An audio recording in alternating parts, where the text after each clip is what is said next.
Good day, fellow Toastmasters and guests. Fantastic, fabulous Friday to one and all, and welcome to SG International Dynamic Speakers Chapter Meeting. My name is Alicia Chia, and I'm the Toastmaster of the day for this meeting.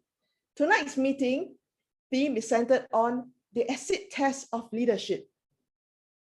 I'm sure everyone has heard about this phrase, the acid test of leadership. We have all studied very hard and worked very hard in our companies where we work at, or even in the school. And as a result of our hard work and effectiveness of our roles, we have been given titles. And have you ever thought of, should one day somebody remove your title, be it a doctor, master, or in Toastmaster title, distinguished Toastmaster, strip you of your title, what would you be? Would you still be able to gain the respect of the people you're leading at your work, office, or even home? Maybe we can share our views. What will you do if one day your title is taken away from you?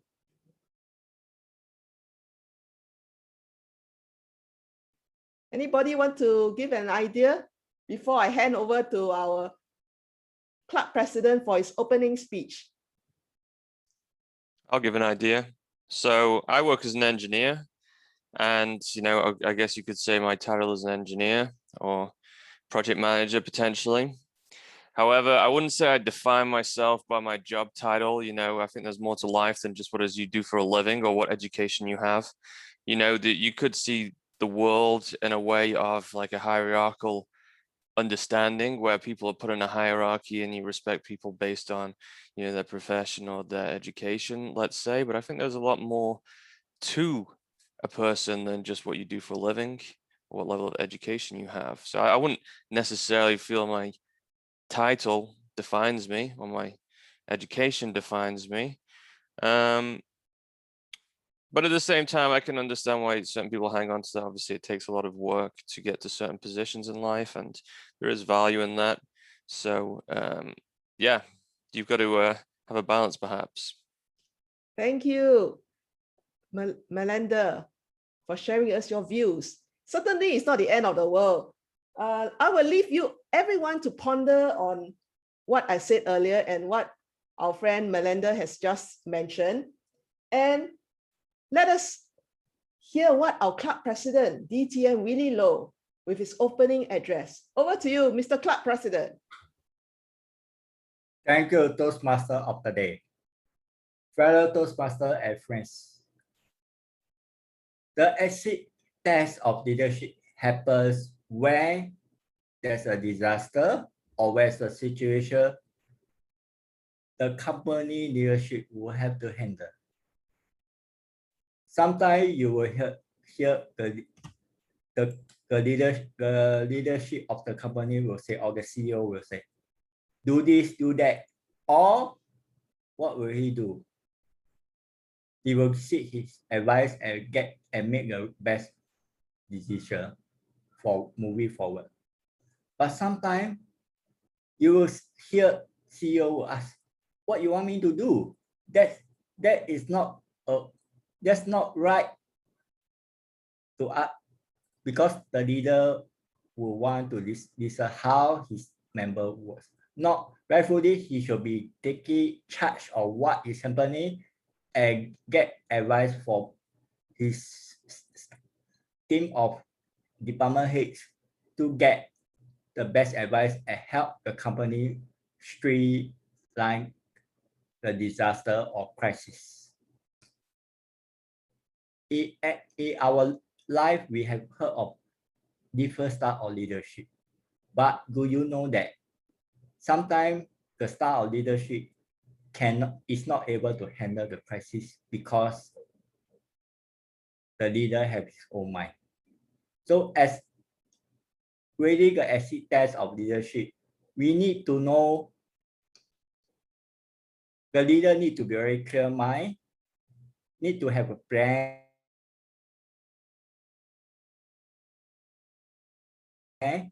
or is his team, his company are able to move forward.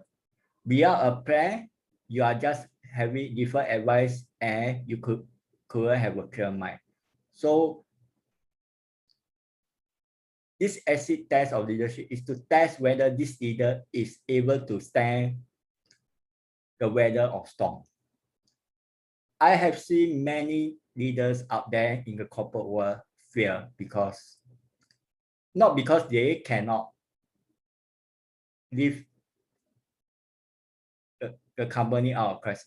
It's because it's not the right time to do, but because of the company is need to get out of the crisis because they are making a big loss and they need to recover. This is part of their KPI that they have to follow. So if given the time and effort, I can see a lot of leaders who are very potent, who are able to get out of crisis and lead the company to a different direction. So in Toastmaster, when do a club fail? The club fail is when the members are not interested in the club or the club did not offer what the members need, the member will go. So eventually a new leadership will come in every year to take over and revive what should a Toastmaster club should provide to the member. I have seen many clubs fail because they are too tired, they are burnt out. But if the several club exco have really worked together in terms of crisis, the club will withstand the acid test of leadership. Over back to you, Toastmaster of the day. Yes, thank you, Club President Really Low, DTM, for sharing us that, particularly in this period of time where we have COVID-19, what the world says the worst kind of situation that the world has faced, worst kind of pandemic. So, right, so all our leaders have the chance to face this acid test of leadership. Now, in the meantime, I would like to introduce some of our role players for tonight's chapter meeting who will be supporting us. And I would like them to share whether they have experienced this acid test of leadership in their lives. The first will be our timer, Toastmaster Ahmad Nohasim. Toastmaster Ahmad Nohasim loves reading novels, empowering others, and watching TED videos. During the weekends, he loves to spend his time with his children. Toastmaster Ahmad, could you please tell us about your role as timer? And also share with us whether you have experienced this acid test of leadership. Over to you, Toastmaster Ahmad. Thank you, Toastmaster Alicia. As timer, I have responsible to count how many minutes you spend in your speech. I will also alert each speaker of the time they have left using the green, yellow, and red screen, which do not speech time remaining. We have 3 segments. The first is double topic master. At 1 minute, I will put the green card. At the minute and 30 seconds, I will put the yellow green, the yellow screen, not green. At the 2 minute, I will put the red screen. And in prepared speech, you have time 5 to 7 minutes. At the 5 minutes, I will put the green screen. At 6, I will put the yellow green, and 7, I will put the red screen. I hope you spend time in optimum time. I mean, on time that you have time. What is your question, Alice? My question was, have you ever experienced acid test of leadership? Since you were an editor before, you might have experienced something like that. Yeah. One of the character of leader is we have to take risk, and sometimes we have almost of every leader have to take responsibility, and of course including risk. It means sometimes we have to take not popular action, but it is very important to continue our responsibility. Sometimes our friend don't like us for our decision, but you just believe that your decision is correct and your decision is right place. You have to believe it. Take it. Thank you. Thank you. Thank you, Toastmaster Ahmad. Next up, we have our table topic master, which is Toastmaster Joan Souza, DL3. Toastmaster Joan Souza is an avid learner who constantly pushes her horizons. To her, the sky is the limit. Now let us invite Toastmaster Joan Souza, DL3, to share with us what is her role tonight, and then she can proceed with the first segment, table topic. Over to you, Joan. Thank you so much, Toastmaster Alicia Chia, for giving me this opportunity to be a table topic master today. And I deeply appreciate this happy moment because it helps everyone to sharpen their table topics and their impromptu skills. So without further delay, let's start with the most excited segment of our evening, which is table topics. And our theme is acid test of leadership.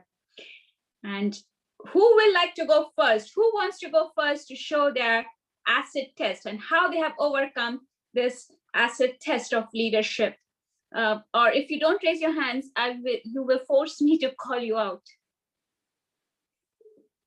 Who is? Should we call our guest first? And most of our guests are not showing their videos and their handsome, beautiful faces. So there you go, Patricia. Good job. So now Patricia has opened her video and I'm going to call her and she's going to curse me for that. All right. So there you go. Patricia, would you like to go ahead? I'm just going to, yes, okay. And you have to, okay, go ahead. So I'm going to be you'll have to be an effective listener because I'm going to read out the table topics and there'll be no slides. So our first table topic is, are you ready, Patricia? Okay. I guess I'll never be ready, but always. Good job. Okay, the first table topic is the true test of leadership is how well you function in a crisis. The true test of leadership is how well you function in a crisis. Patricia, take. Thank you so much, Toastmaster Joan. And I'm very happy to be able to share in my very first meeting with all of you. The acid test in leadership, I guess, when we, it is to see how well the team performs in a crisis. and how the leader leads the team. Now, if on a regular basis, the leader is a leader who leads by example, and the leader is someone whom the rest of the members of the team are able to look up to, then in a crisis, everyone will come together and be ready to contribute and be ready to bring the team to the next level. And really, in terms of troubles, during times of troubles, there are opportunities. So how does the team then take the trouble as opportunities and be able to perform well during a crisis? So how the team performs will be a reflection of the leadership and being able to overcome all the troubles that they face, and that will be the result of the reflection of the leadership. Yeah. Am I doing it okay? Perfect. So well said, Patricia. I'm so sorry. That in fact, the opportunities are there to show us the conflicts are there to show us how well you perform, and those are in fact opportunities and not trouble, and the leader leads by example, correct? And this is such a beautiful take for all of us today, that you shouldn't look at troubles as troubles, but as opportunities, and work hard to overcome them. So with that, I would like to go ahead and call our next table topic speaker. And who would like to go? Would our guest like to go? Malinder, because he just practiced with Angela. Do you want to go ahead, Malinder? Yeah, no problem. I'll go next. Oh, that's the spirit. So would you like to go ahead and time our timer, pin our timer? Do you know who that timer is, right? It's Ahmed, right? Yes. So just pin him, and so that you know when it goes red, green, and the changes of color. Yeah. Okay. So now for you, are you ready with the next table topic? Please pin your timer, all right? But when you start speaking, just right before you start speaking. Right, real leadership is leaders recognizing that they serve the people that they lead. Real leadership is leaders recognizing that they serve the people that they lead. To you, Malinder.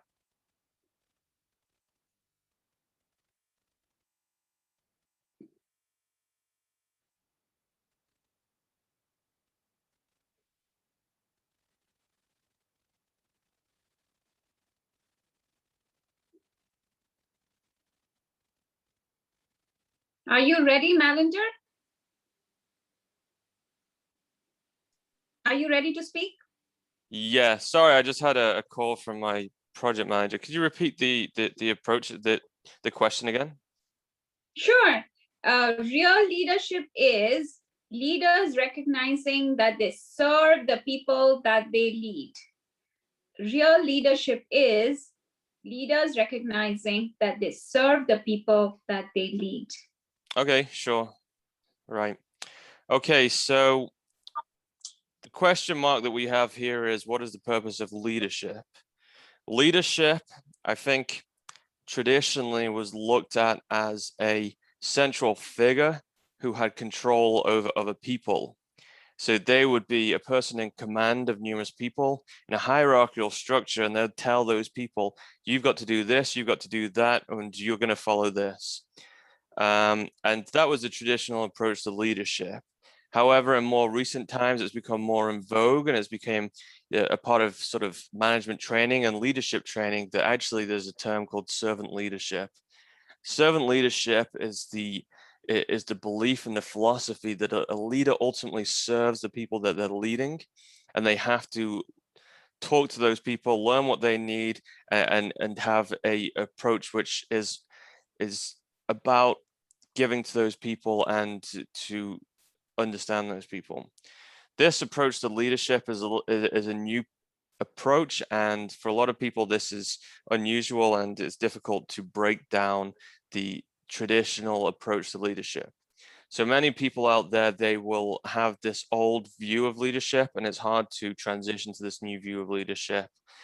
Within that, you could look at a recent TED talk that I was watching. And within that TED talk, the guy who was leading the talk described within chimpanzees, the relationship between the alpha male chimpanzee and the different ranks of chimps within their retinue of chimps.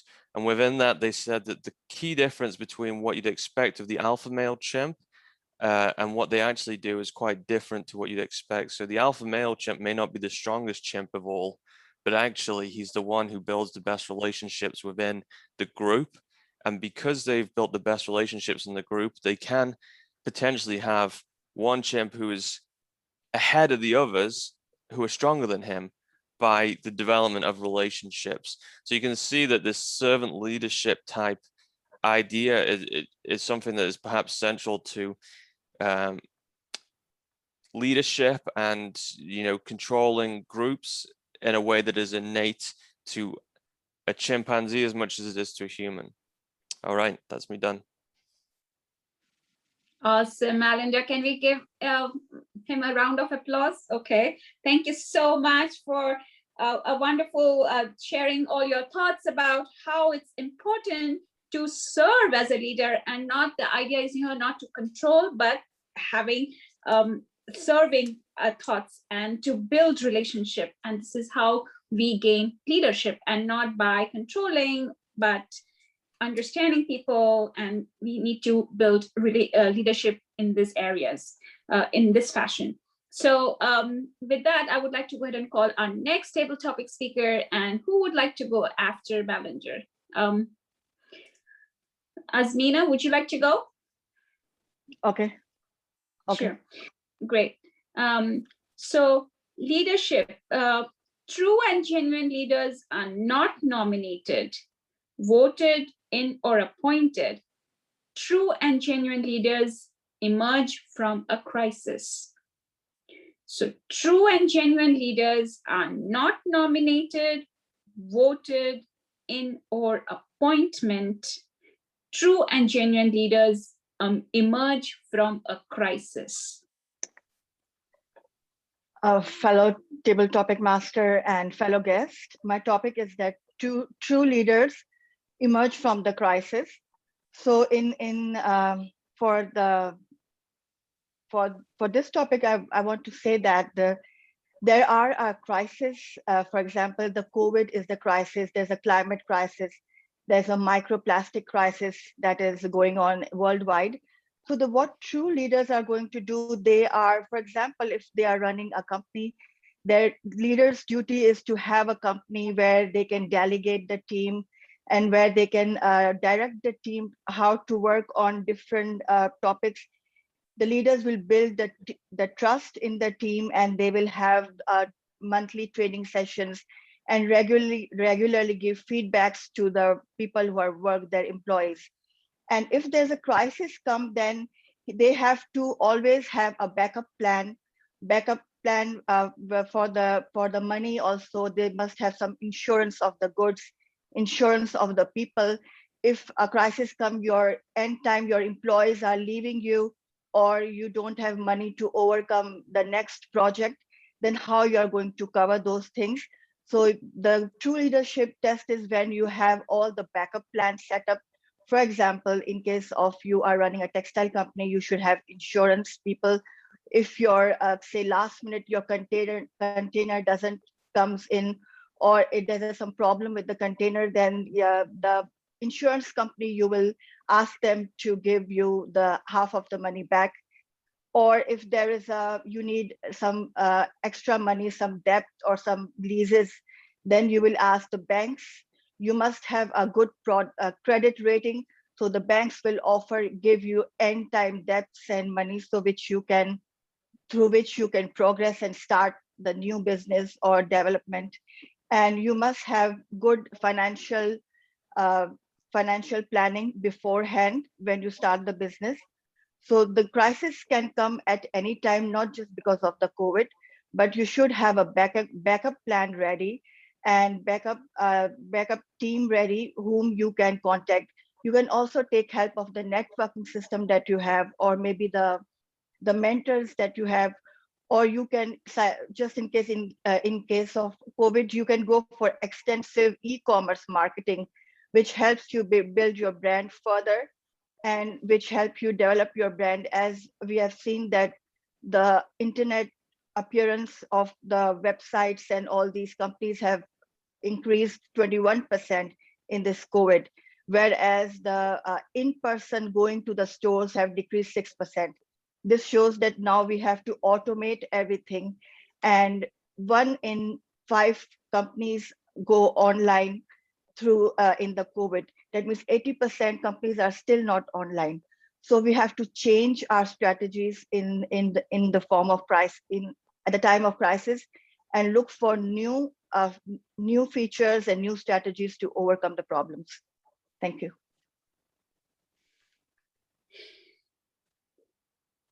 Well said, Asmina, that a true leader is one who looks and takes care of all these backup plans like financial crisis, and is always ready and knows and can apprehend what crisis can just emerge, and he always plans.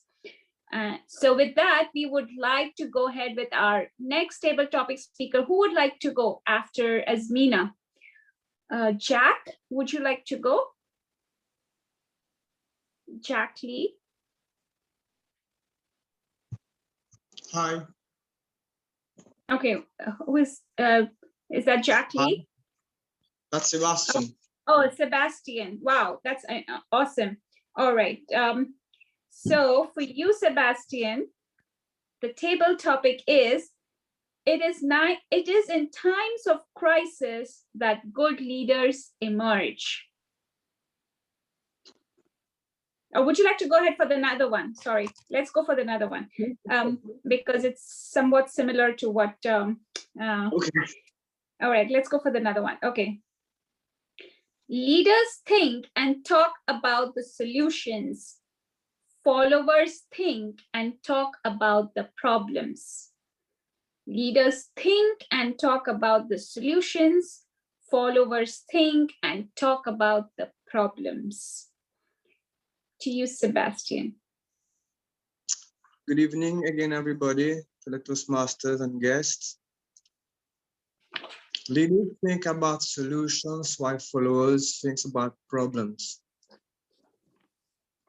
I would say the majority of leaders would think about solutions when people come to them with problems.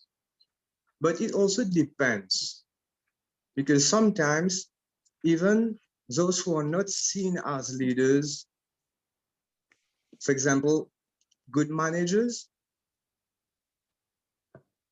they can come with solutions, and it depends on which kind of organizational culture we are talking about. If you have a culture where everyone just rely on the leader for solutions, of course, the leader will always come with solutions, and the solutions may not be exactly the right solution. In other organizations where people are empowered to come with the problem and possible solutions, so things can work better. And the leader can see perspectives that he may not have seen if he was the only one to give solutions. So I would not totally agree with that statement that leaders only see solutions and followers come with only problems. Thank you. Over to you. Thank you, Sebastian. What a different perspective, and something for all of us to think that it's not just the responsibility of the leader to think about solutions, but also the responsibility lies on each one of us to think about solutions and share with our leader, so that we can all unitedly come up with better solutions. With that, I would like to call out for our next table topic speaker, And who would like to go after Sebastian? Can I go? And that is, I can't see you. Is that, oh, no. yeah. Oh, sure, absolutely, you can go. All right, so I can give you on one table topic.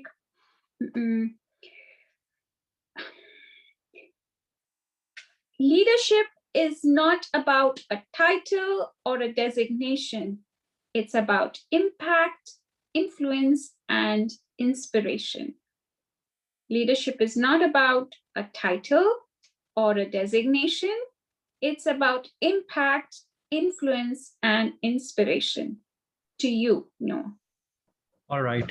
So the topic is quite interesting, and talking about leadership, I would say that leadership is a kind of trait where you not only grow yourself, you impart a lot of values around the people around you to the society, and you make them grow. That's the actual definition of leadership. There are various styles of leadership. You talk about pace setting, you talk about democratic, autocratic, and then there are a lot of famous people, who have been great leaders like Abraham Lincoln, Mahatma Gandhi, or and there have been on the other side of it like Hitler or a lot of people around it. But when it comes to leadership, I would say that leadership is something when you are determined, you not only think about yourself, you not only think about your own profits, you think about the society as a whole. For example, you can take several examples around the world. And leaders does not have to be, the people at CEO level, CXO levels in corporate world. They can be anyone from the village, anyone can from the locality, anyone from, for example, if I talk about myself, my mother is a leader. She is working, she is handling all the work at home. Whenever she's in office, every 30 minutes, she just call me and take care of me, whether you have eaten the food or not. And at the same time, she's handling the work at home, at the office. So this is something that you can gain. You can gain leadership qualities from the people around you, from your relatives, from your friends, or anyone. And I think at the end of it, I would conclude saying that leadership is a quality that one learns through experiences. It's not that I'm talking about leadership today and tomorrow I'll be a great leader. It comes from experiences. And yes, it's a trait which not only helps you achieve your self motives, but it helps everyone to achieve their own motives in their lives. Thank you very much.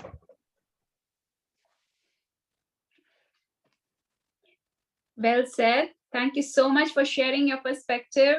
And it's such a great learning for all of us to understand that leadership, you can learn those experiences from each and every one. And you really don't have to look out for famous leaders, but you also have leaders at your home, like your mother, and everyone is there to motivate you. And we can learn from each and every person. And the whole idea here is to not about ourselves, but how you can make impact on people around us. So with that, I would like to call on another table topic speaker. And TMD, do we have time for one more? Okay. So our last table topic speaker, and who will that be? Who wants to go? Should I call out? All right. Two of them. Okay, we can have two table topic speakers. Yeah, we can have two table topic speakers. And who would like to go? Ahmed, you want to go? Because, and I can take up or someone else can take up the timer.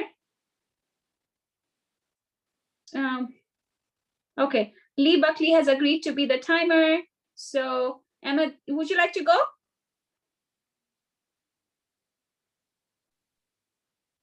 Okay. A leadership. Okay. 1 minute. Hold on 1 second. Yeah, this is a good one. Yeah. The best leaders have a high consideration factor. They really care about their people. The best leaders have a high consideration factor. They really care about their people. To you, Ahmed. Thank you, Toastmaster Joan. Without follower, without people, there is no leader. I think I agree with the statement that if we are leader, we need follower and people to support our idea to reach their vision or their goal. Around the world, politician, businessman, local or global leader always need their follower, their supporter to support their vision. Why? Because leader without people is like people in the middle of sea or middle in island without people. We need collaboration to achieve our goal. If we don't have friends to discuss about, to examine our idea, it is suitable for the specific condition or not, we can do improvement our leadership. For example, if I have idea and I don't have follower, I can measure what is impact the idea for follower, for people.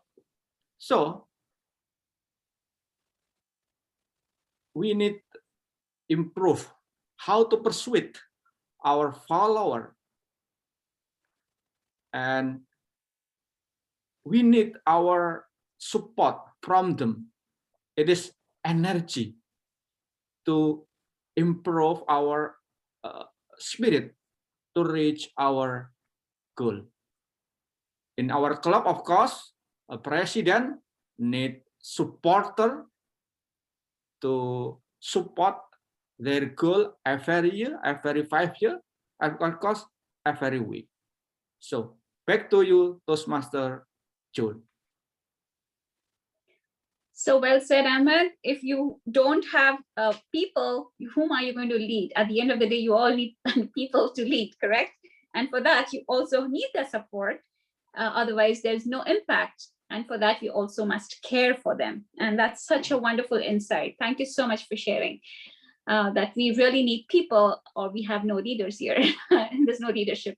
So with that, I would like to go ahead and call out for our next table topic speaker.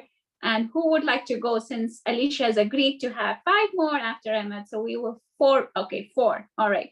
So who will go? Who wants to take this opportunity to test their acid test of leadership and improve their impromptu skills? Who would like to go? Angela, would you like to go?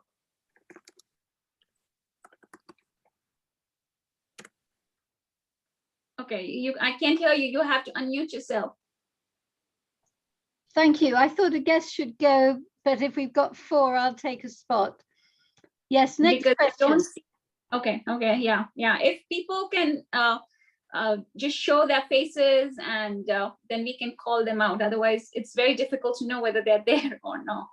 So, so since you have all your videos on, so we will call you out and give you the opportunity first. So with that, Angela, our topic is great leaders don't set out to be a leader. They set out to make a difference. It's never about the role, always about the goal. Do you want me to repeat? No, I've got it. Thank you. Okay. I had already in mind the 2 people I was going to talk about. And we earlier touched on people being leaders in times of crisis. Now it's the leader in a time of crisis who actually makes the biggest difference. And the 2 I was thinking of, one in the UK and one in America, in the 2 greatest crises that I have known. In England, it was Margaret Thatcher. I was actually in a hospital bed and I'd been knocked over by a car, and I thought I was in the worst state ever. And on the TV, I saw the Brighton bombing, and the whole hotel had collapsed, and Mrs. Thatcher's conference had gone, her friends had been killed. She rang up Marks and Spencer's and got them to open up and give everybody a fresh suit of clothes so they could carry on with their conference almost as if nothing had happened. And I thought that was great leadership in time of crisis. She made a difference. She'd lost the confidence of most of the country over the miners' crisis, but she will forever be regarded as a great leader because in times of crisis, she made a difference. She made everyone carry on, and we saw that we had a leader who was in charge when we needed them. Similarly, on 9/11, the President of the United States was on TV all day long. New York was in a state of chaos. I had friends who were in New York, actually friends from England, and you couldn't see in front of your face. The place was completely filled with black smoke. So New York was out, Washington was out, the planes were out. Worldwide, everything came to a stop. And yet the president was there the whole time, all day long, on TV, looking after us and giving us someone to focus on. So that was someone taking over and making a difference and at a time of crisis. So your question was rather complicated, that leaders set out to make a difference. They often set out to make a different kind of difference, but the difference they make is when things don't go as they expected, and you have to have a backup plan, as an earlier speaker said, but if things all go wrong, you've got another backup plan. And as in COVID-19, there has to be a backup plan for a pandemic. Every council in England, every council, every government worldwide should have backup plans for everything, because they will make a difference to all of us in times of crisis. Back to you, Joan. Thank you, Toastmaster Angela.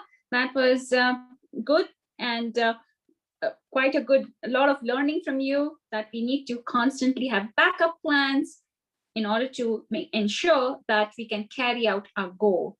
And with that, I would like to go ahead with our next table topic speaker, and who would that be now? Would Jennifer like to go? Jennifer Lim? You're eyeing me. Okay, of course. Okay. Leadership is the capacity to translate vision into reality. Leadership is a capacity to translate vision into reality. To you, Jennifer.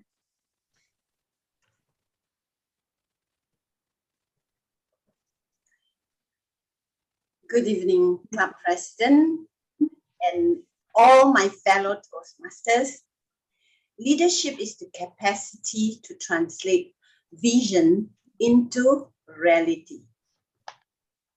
Right. When I first joined the company, the office that we were in was drab, no windows, nothing at all. It was not conducive for the colleagues, even for the boss. The boss didn't like it. At that time, I was his personal assistant. So we have the directors and the function heads, the managers, and so on. I'm just, the boss. Well, some people say the boss right-hand man, but honestly, I'm just a personal assistant. So then a lot of them also complain that the office is drab, no windows, nothing, and it's old. Then I suggested to my boss at that time, because I'm his PA, so it's much easier for me to talk to him. So I mentioned to him, how much do we pay for the rental of this office? And he gave me a figure. And I mentioned, why don't we look for a place that is easily accessible through maybe transportation, MRT, and so on. And at the same time, a rental that is not too far off. And they said, yes, in this case, since you suggested, you be the leader of the project. Oh my goodness, I didn't even know what I was getting myself into. So then I said, okay, I will do it then. But don't forget, I'm just a PA.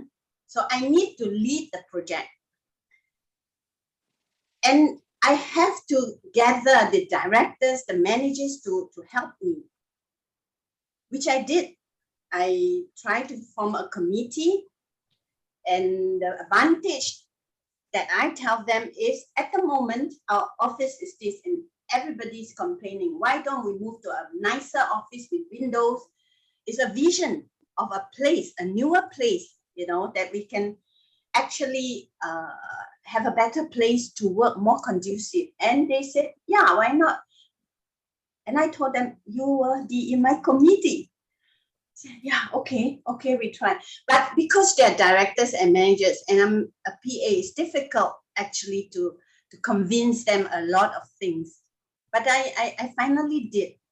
So we have a committee, we get the different people for quotation, we have the designer and so on. We found a place, a very nice place, but quite bare. In the end, they all agreed and we did it. It was a very nice office. The design was actually showed through a video for all staff and they all were looking forward, and it was a vision at first and became reality. So we moved to a new office where everybody is so happy, and that's back to you. What an engaging story, Jennifer. And we are to show us such a great example of how, if you have a vision and you have the determination, you can bring it into reality. And you led your people so well there. So with that, I would like to go ahead, and we have two more, correct, Alicia? Two more can go? Yeah. So how about, who else would like to go? How about Willie? Willie, would you like to go? Okay. We have Khalid here. All right, let's give the opportunity to Khalid. All right, now that his camera is on. Okay. Khalid, would you like to take one topic for us? Go ahead, please. Okay. A leader takes people where they want to go. A great leader takes people where they don't necessarily want to go, but ought to be. Thank you. Leader. Okay. Yeah, I think I got it. Thank you very much. Madam Table Topics Master, fellow Toastmasters, guests. Have you ever thought about why Toastmasters is called Where Leaders Are Made? Well, first I want to give you a new spelling of leadership. The new spelling of leadership is R-O-I. R stands for relationships. R-O-I.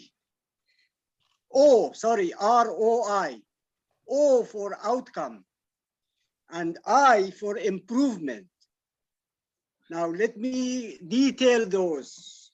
In Toastmasters, we make relationships, we make friends, we become like a family, and that relationship gives us insight into new things in our life, in the lives of those around us. In terms of outcomes, when you join Toastmasters a year down the road, or maybe 5 years down the road, what was the outcome for you? Don't you think you are a better person? You are a better communicator? You are a better leader? I am sure if you have been in Toastmasters long enough, you agree with me that that is what happened to you. Don't you find I for improvement? Don't you think that you have improved in so many different areas, aspects in your life? I will give you an example. I am a math professor, by the way, a college professor. I had a student I encouraged to join Toastmasters. 2 years later, he came to me and he said, Doc, you know what happened? I say, yeah, tell me what happened.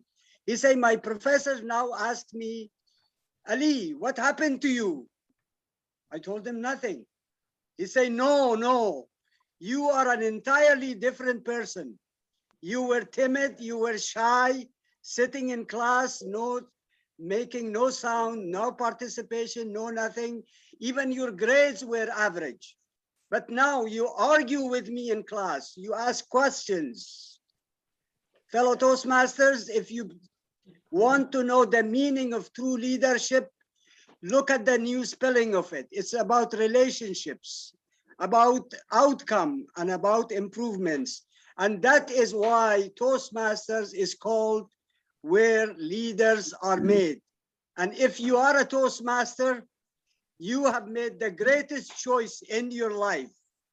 Congratulations for being a Toastmaster. Back to you, Madam Table Topics Master. So well said, Khalid. The Toastmasters is really where leaders are made, and it builds relationships, outcome, and helps you to improve, and especially to build our relationships, our improvements, and have better ties with people as well. So with that, I would like to conclude our table topic section here. Correct, Alicia? Can we, that's one more? All right, okay, we'll go for one more. And who would like to go now? Would Lee Buckley like to go? Sure, Madam Table Topics Master. Okay, great.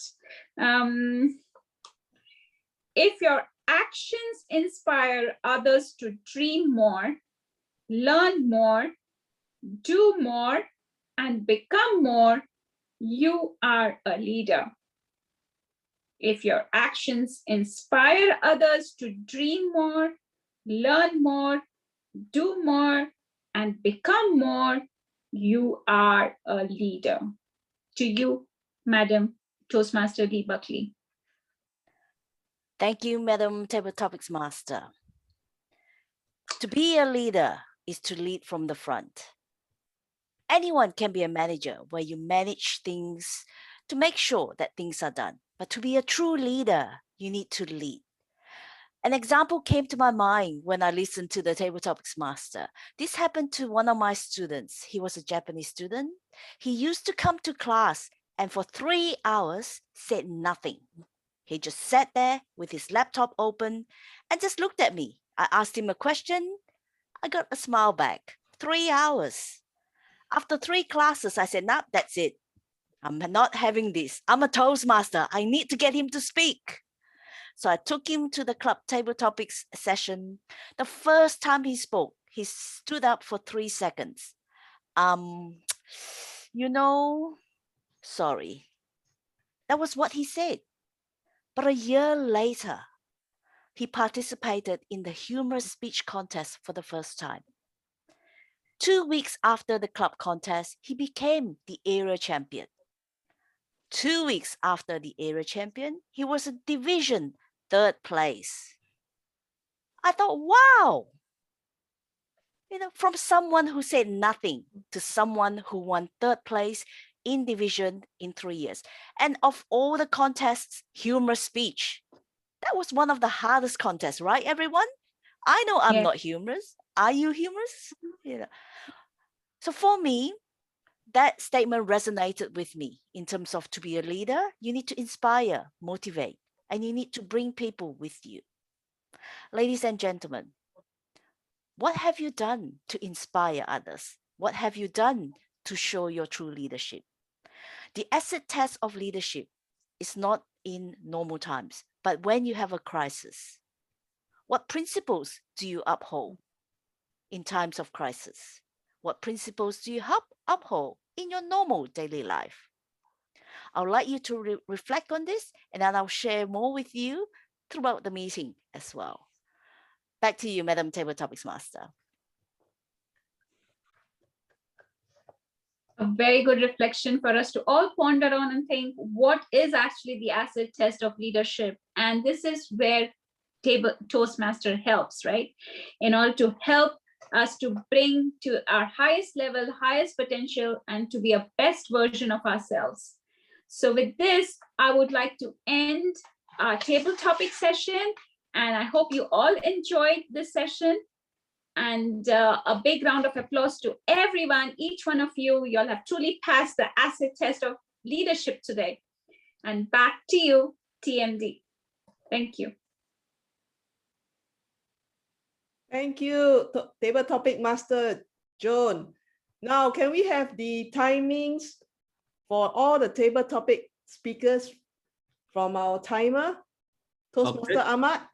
Yes, thank you, Toastmaster Alicia. I will deliver the timer, the time consumption. Patricia, 1.9. Malenda, 2.2 minutes. Asmina, 2.1. Sebastian, 1.8. Angela, 2.2. Jennifer, 2.3. Khaled, 2.4. and Lee Buckley, 1.9. All right, so it seems that there's only one person who spoke over time, right? 2.4 minutes.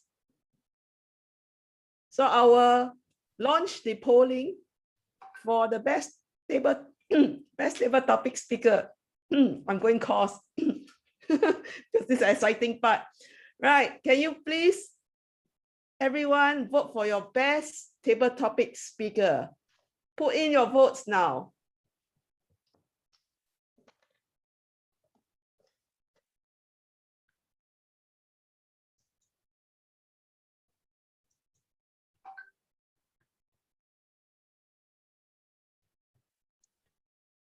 Can someone remind me, one of the people who spoke about disagreeing with the statement, which one was him?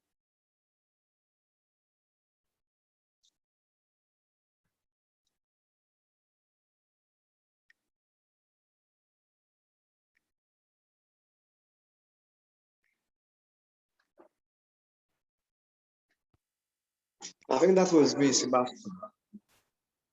Thank you.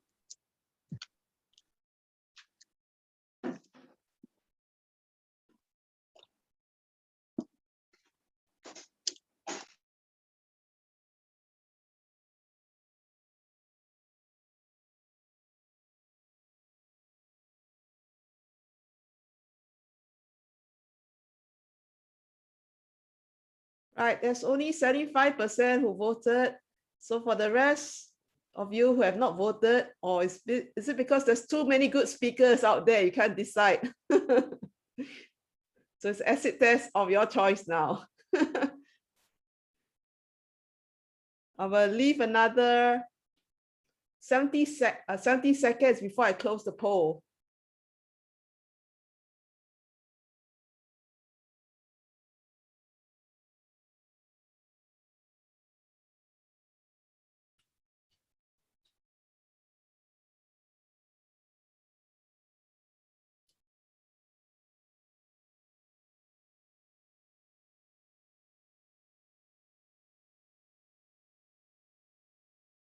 All right, thank you everyone for voting, putting your votes for the best table topic speaker.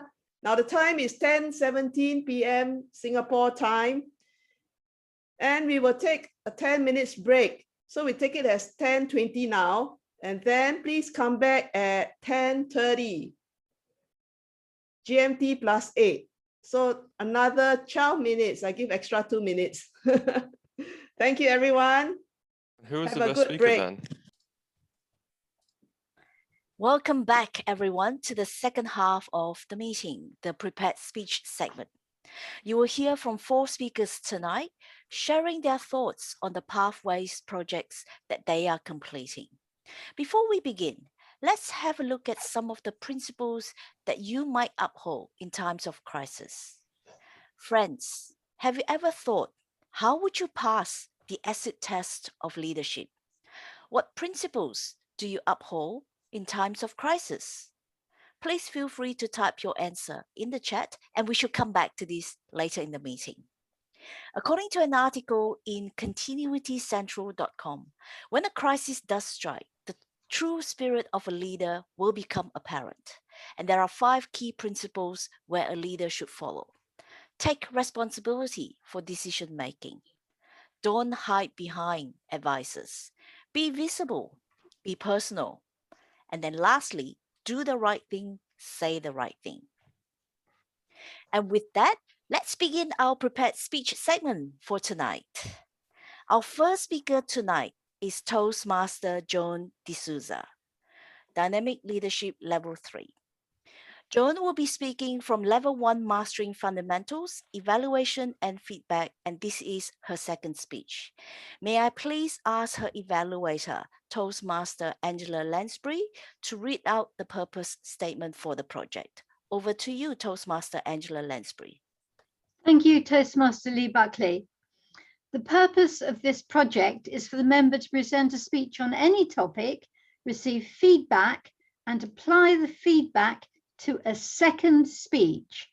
Now, the purpose of this speech, which is the second speech, is for the member to demonstrate that she has applied the feedback received from the first speech. So we're looking forward to it. Perhaps you would kindly read the title.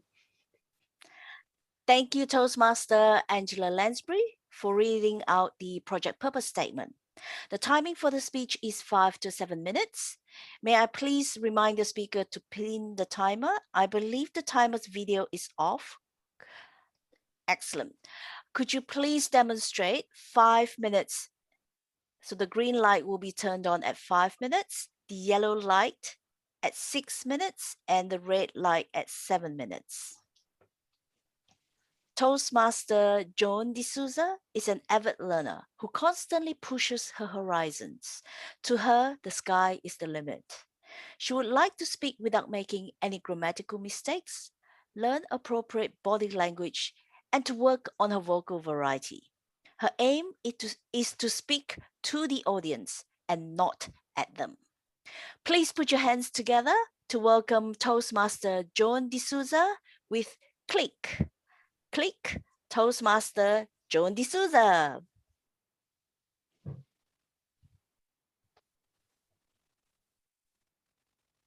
Yesterday, my daughter Rachel was watching her favorite TV show. Have you all seen that show? Never Have I Ever? It's about a teenage girl who's trying to fit herself in a new culture. So as Devi, the main character of this show, started behaving cool and acting cool, my daughter Rachel's behavior was also becoming very cool. And as Devi started approaching the coolest boys in the class, Rachel's posture was also cool, from 90 degrees to 70 and then to 60. My husband just walked into the room and screamed, "Rachel, sit straight or you'll get a hunchback."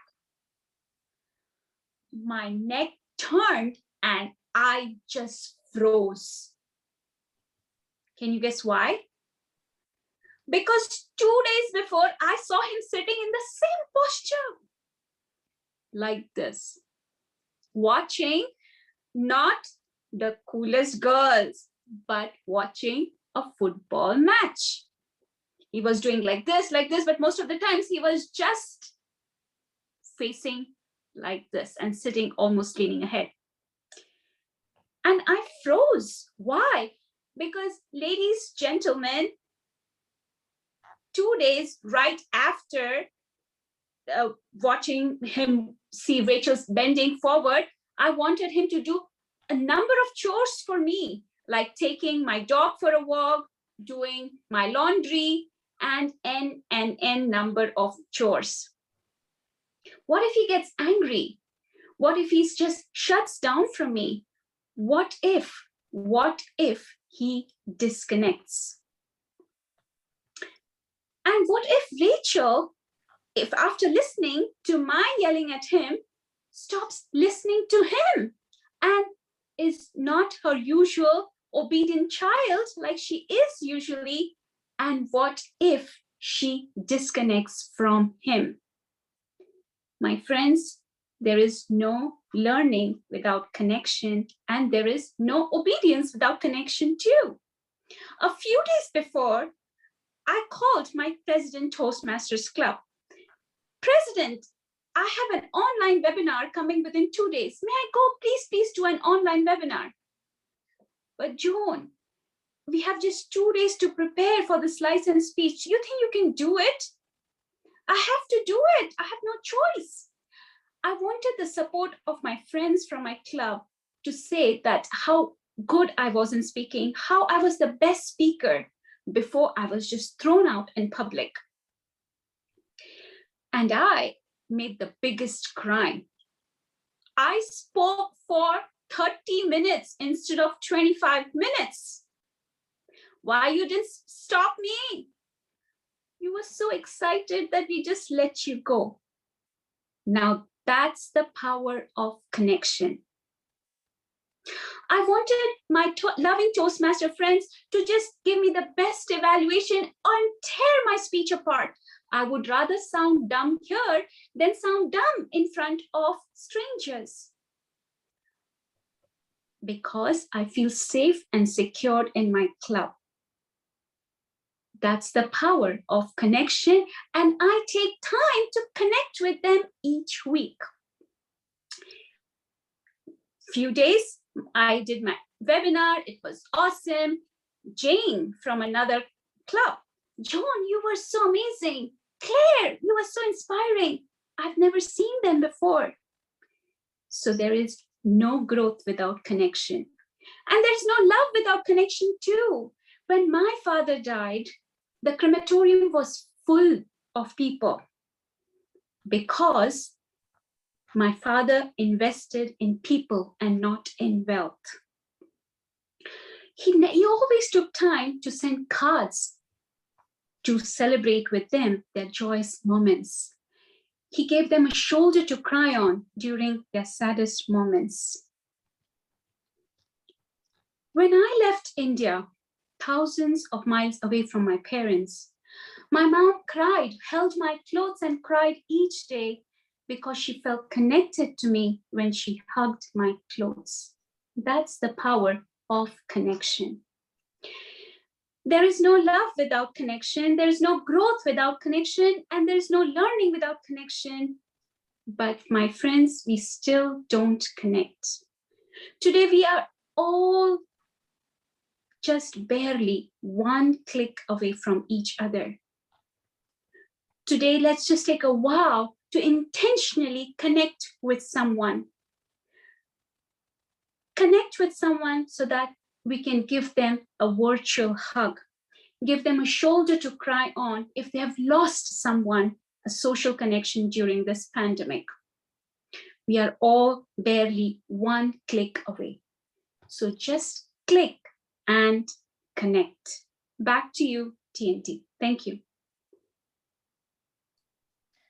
Wow, thank you, Toastmaster Joan D'Souza, for your speech. What if, what if, what if? These are good questions indeed, Toastmaster Joan. There's no love, there's no learning, there's no growth without connection. May I please ask everyone to take a moment of silence?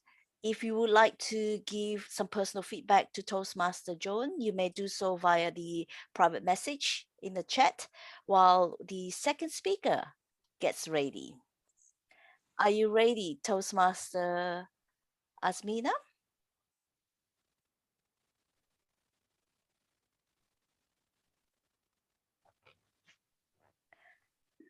The second speaker for tonight is Toastmaster Asmina Gulani. Dynamic Leadership Level 2. She will be presenting her project from Leadership Development, Level 3, Increasing Knowledge, Making Connections Through Networking. May I please ask her evaluator, Distinguished Toastmaster Alicia Chia, to read out the project purpose statement. Over to you, Toastmaster Alicia. Thank you, Toastmaster of the Day, Lee Buckley. The purpose of this project is for the member to develop and practice a personal strategy for building connections through networking. And the purpose of this speech is for the member to share some aspect of her experience of networking. So good luck to you, Toastmaster Asmina, and back to you, Toastmaster of the Day, Lee. Thank you. Thank you, Toastmaster Alicia. The timing of Toastmaster Asmina's speech is 5 to 7 minutes. The green light will be turned on at 5 minutes, the yellow light at 6 minutes, and the red light at 7 minutes. I would like to remind the speaker to please pin the timer. Toastmaster Asmina Gulani works in marketing and accounts. For her speech tonight, she'll be sharing with us the benefits of networking and how to network properly. Please give a thunderous round of applause for Toastmaster Asmina Gulani with Networking. Networking, Toastmaster Asmina Gulani. I would like to screen share.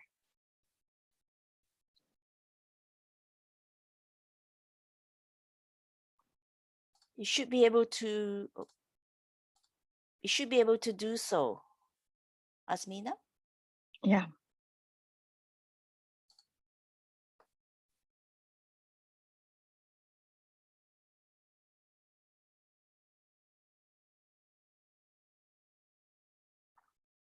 Fellow Toastmasters and guests, today my topic is networking.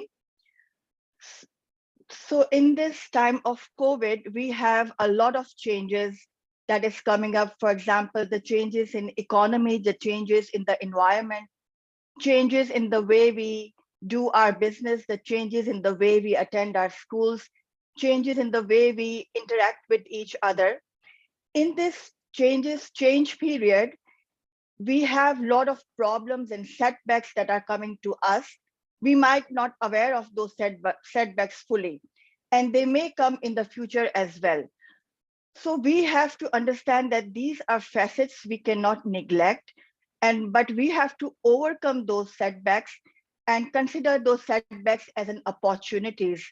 And in this COVID and in the time of today's world, we have to automate and digitize everything, whether it's our work, whether it's our class. For example, a few years back when we have no GPS, if I want to travel from one place to another place, I have to rely on MapQuest.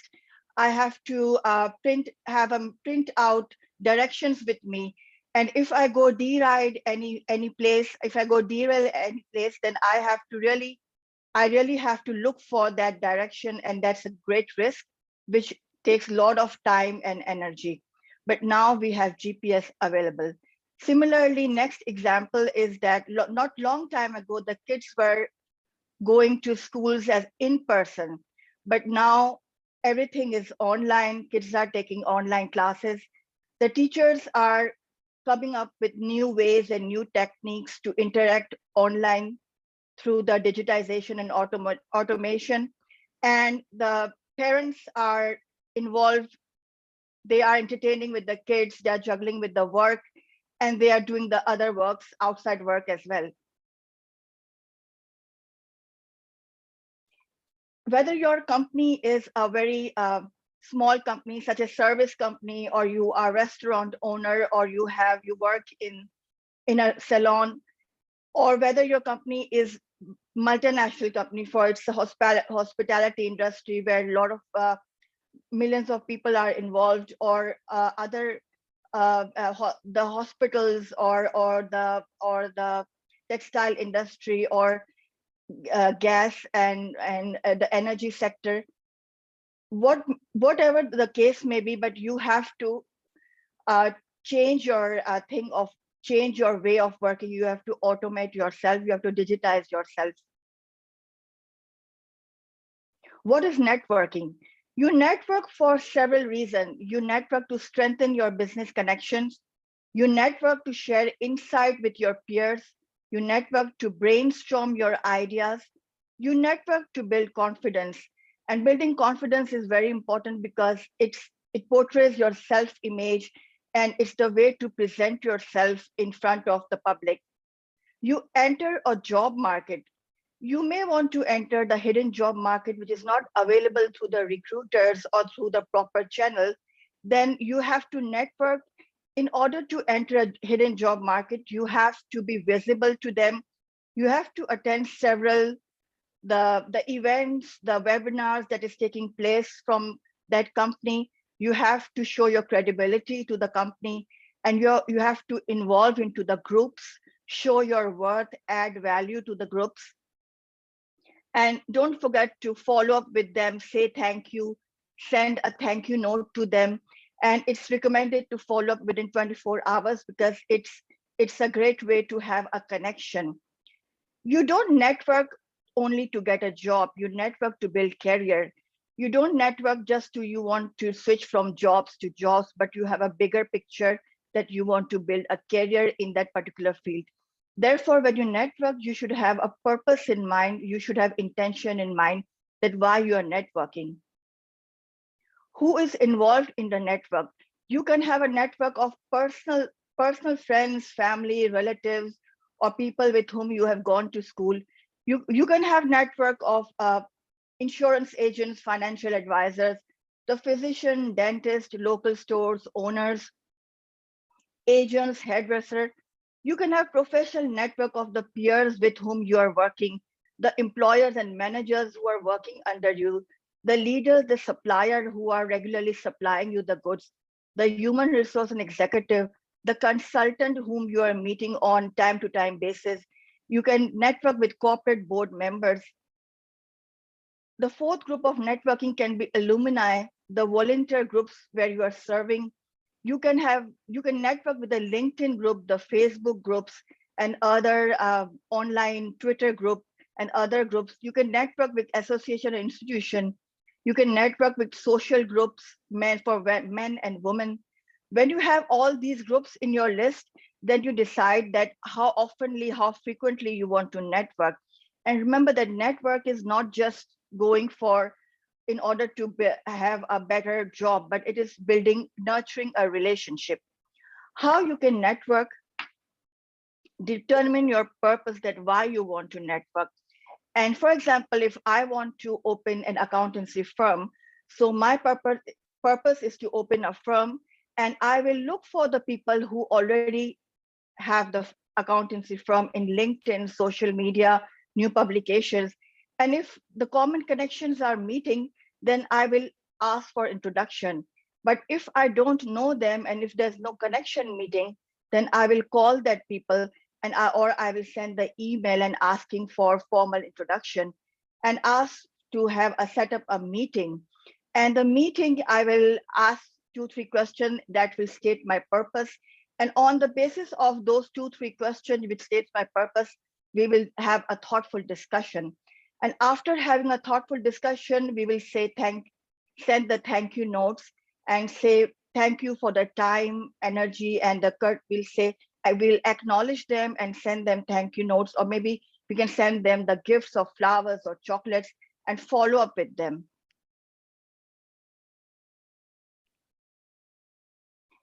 In order to stay with your network, you have to group your connections that whom you want to network.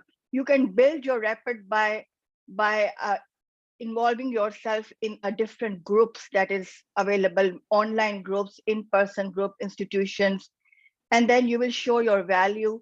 You will add value to them, and that is networking is two-way. You will be a network for them, and they will be a network for you. You will nurture your relationship, and you will offer your help, and you will get the help from them as well. And networking is that you will get through them, you will get into the hidden market, and which will lead you to, maybe this will get you, it will improve your prospects for further job, and they can recruit you as well. So networking Networking is not always about what you know, what you understand, and what value you can add. It's about who you know and who they know. Only after that, you can finally decide what you want to do about it. So there are some do's and don'ts of networking. When you are networking, you don't say any negative because you are your brand, you are projecting yourself and you have a self-image, you have a confidence. So in order to have all those positive aspects, you shouldn't say anything negative, and you shouldn't write anything that is negative, that projects a negative behavior of you. Don't complain. If you even know something about the company, any bad points about the company, even then you don't have to complain, because that complaint will not stay with them. It will go very viral, and that complaint may bring your image down. Don't ask for job, always ask for nurturing the relationship. Don't go overboard in social media. Sometimes people send posts so regularly that every day they write something, they post some article which becomes overboard, and it's so much overboard then people start creating a difference from them. So always project and post from time to time. Do not overboard. Don't stop networking, and from maybe quarterly, maybe 6 monthly, maybe yearly, you can depends on your purpose, you meet the group, and don't forget to follow up. You follow up within 24 hours and ask what you like about it and say thank you about the time and acknowledge them. Thank you.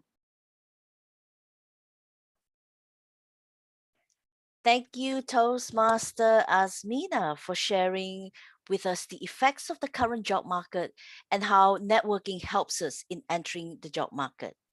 I would like to invite members of the audience to please feel free to give your personal feedback in the chat to Toastmaster Asmina while we wait for the third speaker to get ready.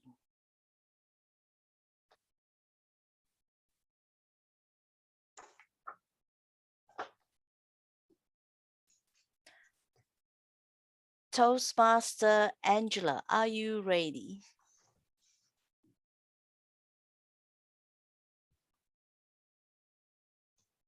It will be in just a minute when I pin the timer. How do I pin the timer?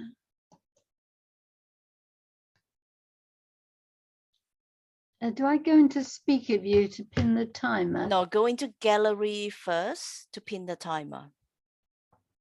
And I've got to find the timer. He's waving his hands at the moment. Yeah. He's the one with gotcha. glass. Right, so now I click on pin. Yes, please. Excellent. Hooray.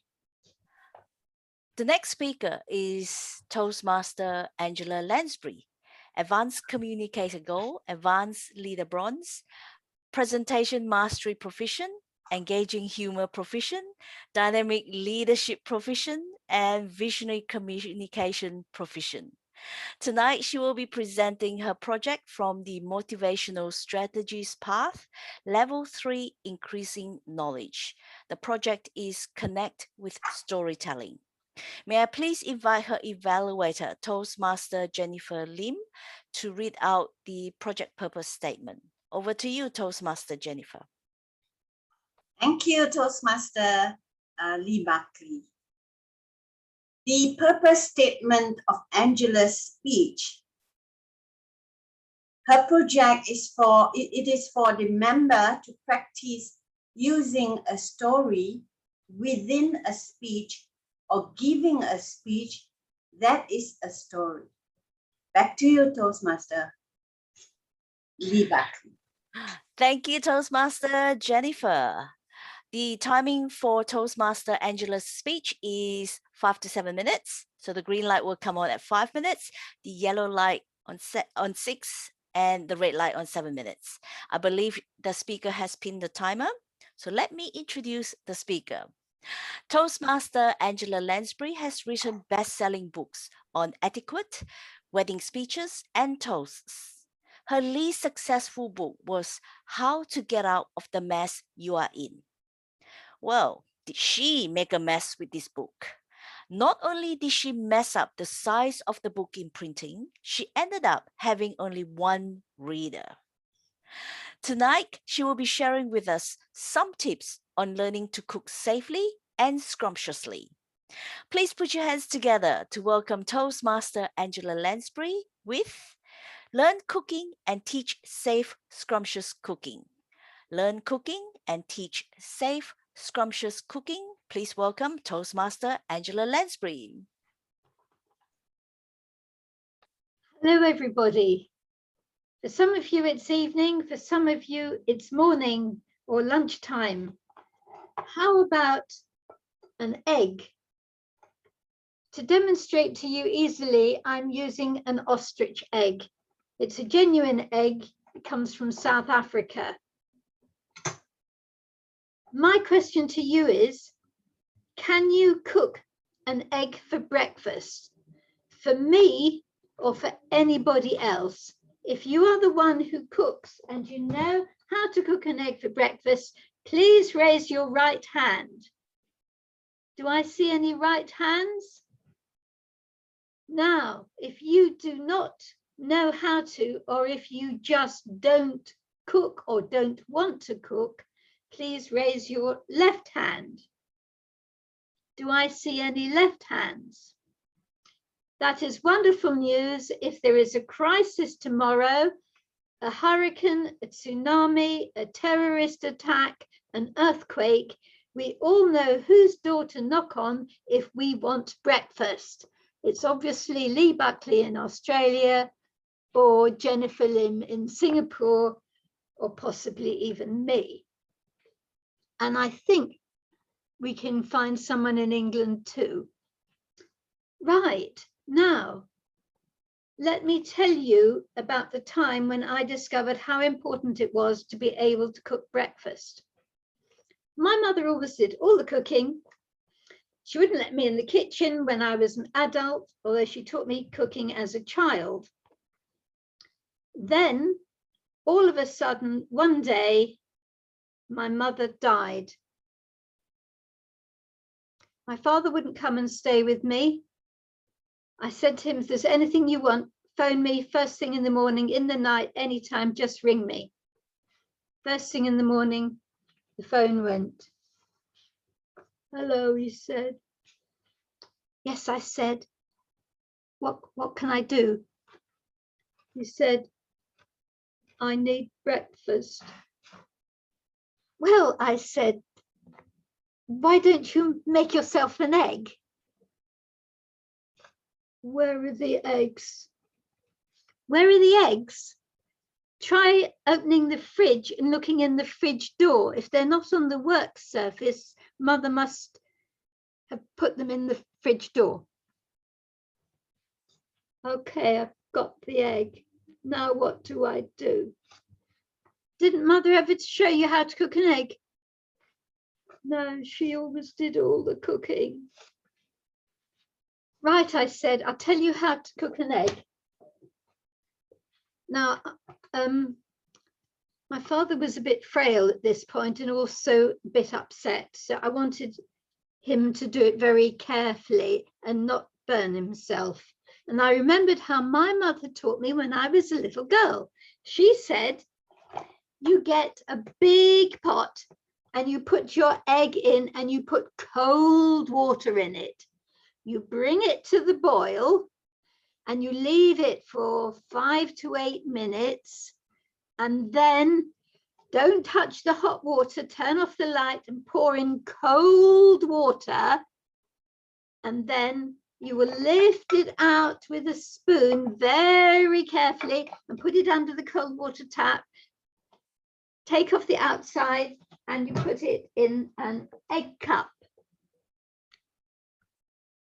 Now, news for you. In England, we all have egg cups. Put your hand up if you know what an egg cup is and you've seen one before.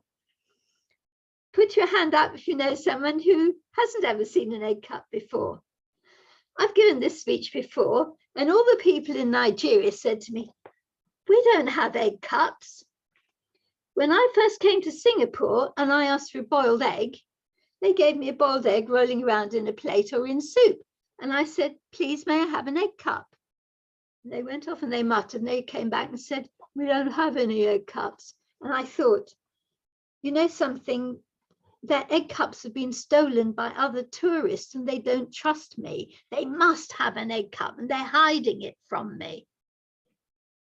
No, most people in Singapore don't have egg cups. In England, everybody has an egg cup. Anyway, I told my father to use an egg cup. Now, let me take you back to when I first married. I did what my mother had taught me, which was the cold water method for eggs. And my husband rushed in and said, stop, that's not how you cook an egg. What? You don't cook an egg with cold water. You're not being scientific. You use hot water. How else do you know how long it's been boiling for? You put your egg in hot water, so it's already on the boil, boiling hot, and you time it exactly. Well, I asked him recently, and it's not as exact as you think. You've got to keep experimenting because it depends how big the egg is. And it depends on whether you left it outside or made it cold in a fridge. Anyway, living in my husband's house, I cooked the eggs the way he wanted it, but very soon, as you can imagine, he became the cook. But in my mind is the thought, what happened to my father when my mother died? He never bothered to cook, never learnt how to cook, and he couldn't do it. Now, who in your family doesn't know how to cook? Could every single person in your family, if one of you went into hospital, be able to cook for all the others? If they were left on their own, could they cook for everybody? Could your neighbor cook for everybody? I want you to hold your hand up and say, I promise I will teach everyone in my family to cook. Say, I promise I will teach everyone in my family to cook. Thank you. Because you saw what happened to my father at the moment when he was left all alone. He couldn't even cook himself an egg, which made himself twice as miserable. Now, just to end on a fun note, eggs are not the same worldwide. You can soak them in tea here in Singapore, and you get a wonderful egg. But the important thing to remember is learn to cook and teach your whole family to cook. Back to you, Toastmaster of the day. Thank you, Toastmaster Angela Lansbury. And thank you for your lessons on cooking scrumptious eggs. I wish, though, I have eggs the size of an ostrich egg. That way, I just need one egg rather than the 2 or 3 that I have to boil every time. Let us take a moment of silence to give some personal feedback to Toastmaster Angela in the chat while the 4th speaker prepares. Could you please pin the timer, Toastmaster Kanan? Yes. Excellent.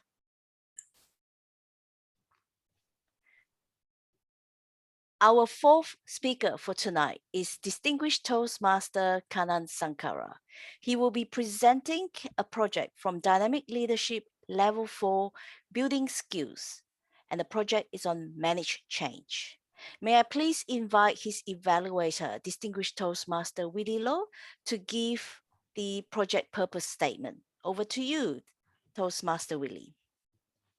Thank you, Toastmaster of the day. The purpose of this project is for the member to practice the skill needed to effectively communicate change to a group or organization.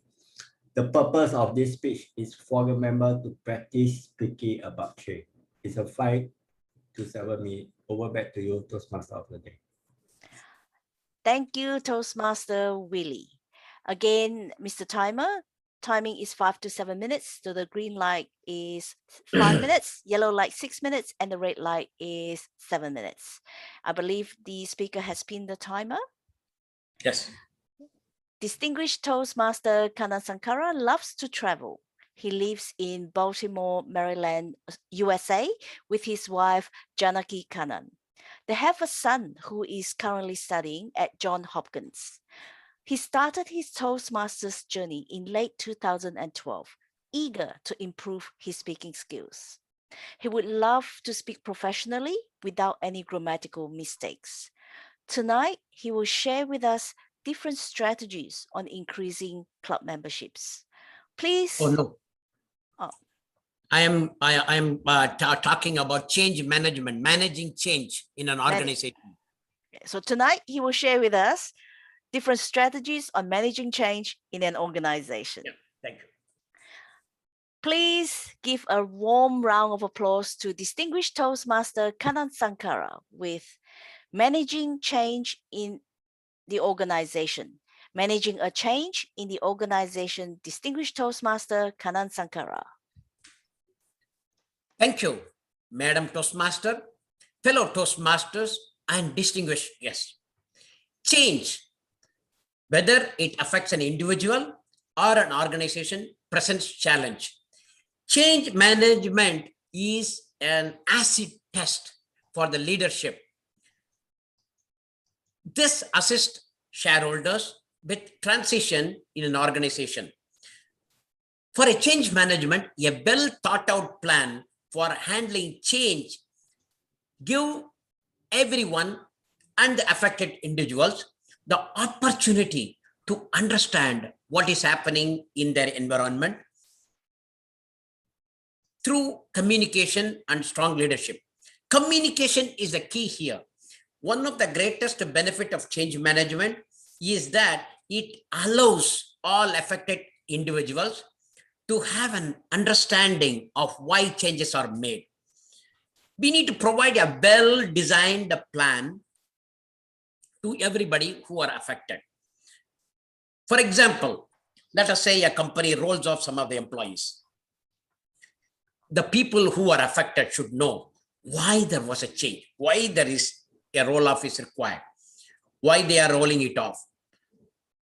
Same way when you are moving, when you are closing one branch or when you are opening a couple of more branches, everything needs to be communicated. The change management also helps us to identify if there are any resistance in the process. Think that you are sacking 100 people. They will get affected. They may have a family, they may have something. So that needs to be catered, whether they can be moved to other department, they can move somewhere else. Those all needs to be thought of, right? We cannot just like that remove anyone. When you give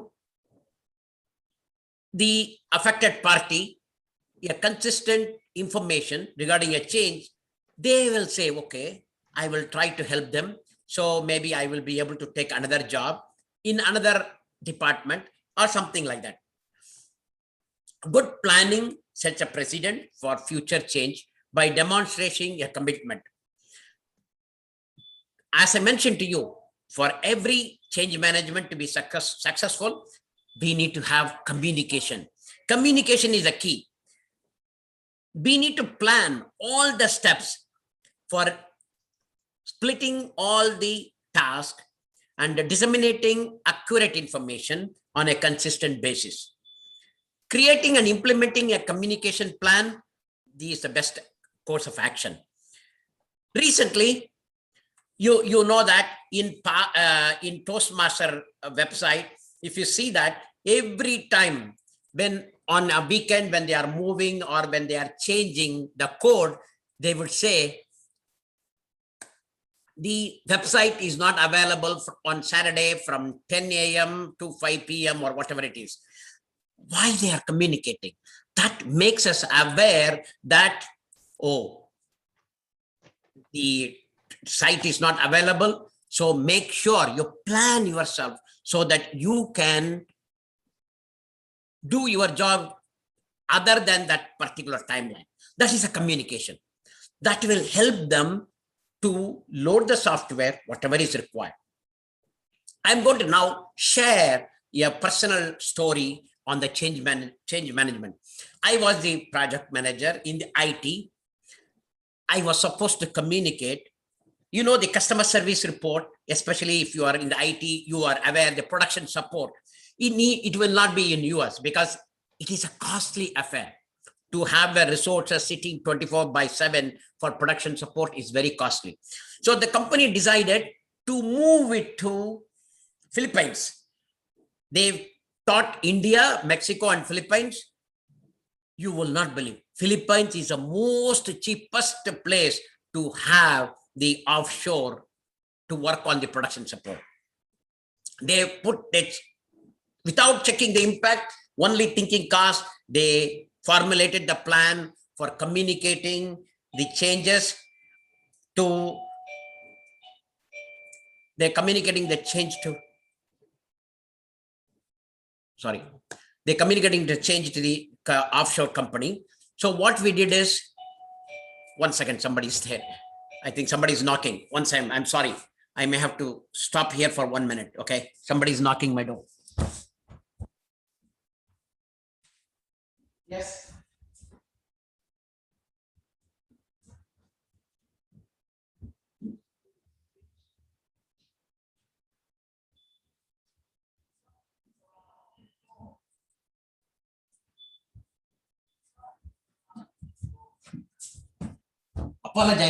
Apologize for the break because they were knocking continuously. I am sorry. So my company has decided to move the job to Philippines. The production support I was talking, it was not planned out very well. I was the person who was in charge of the communication. We identify the task that need to be communicated to the Philippines people. At that time, I'm talking about 8 years ago. The Philippines, the customer support, the team was not able to speak English very clearly. Now things are different. Now they have got schools to learn English and they can speak the English in an accent like a US. You may not notice the customer service phone will be taken by the customer service support people from Philippines, but they speak like in US. So you will not be able to know whether the team is from USA or from Philippines. And you know how they speak? If you ask for the name, they will say the name is John. It is not John, it may be somebody else in Philippines. But 8 years ago, the communication was not efficient.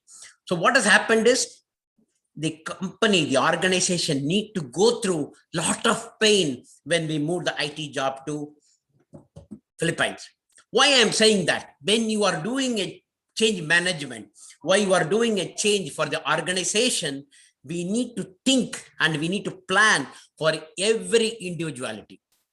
This was a real-time story and we had burnt our bridges, they call it, right? We learned our lessons in a very difficult way, but yes, we documented. That is the lessons learned in the project plan, and then we organized and made sure for the subsequent transition, we did it in a smooth manner. So fellow Toastmasters, why I'm saying that? Change management, when you are doing any change for the organization or even for the Toastmaster Club, communication is the key. If you want to do that, communicate properly so that the change management can be successful. Back to you, Madam Toastmaster. Thank you, Toastmaster Kanan Sankara, for sharing with us the various strategies, lessons learned, as well as reminding us that communication and strong leadership is vital to managing change in an organization. May I please invite everyone again to provide your personal feedback in the chat to the speaker while the timer prepares his report.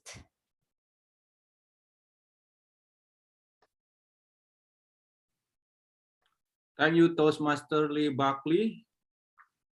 I will read the timer, the time consumption. Joan, 6, Asmina, 9.10, Angela, 7, 7.20 and Kanan 7.10. Thank you. Thank you, Mr. Timer, Ahmad Nur Hasim. I believe all the speakers qualified for voting and were within the allocated time slot. I will now launch the poll. May I please invite everyone to vote for the best prepared speaker.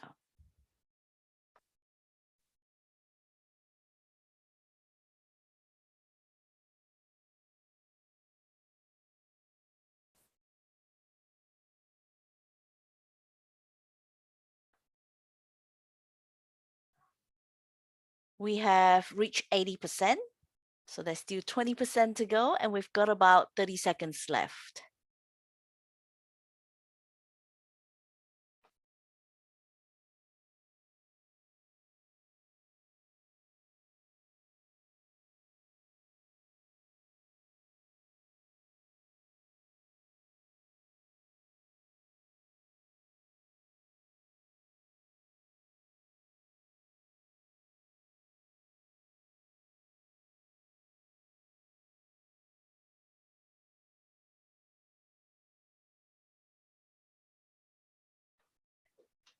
Thank you, everyone, for voting.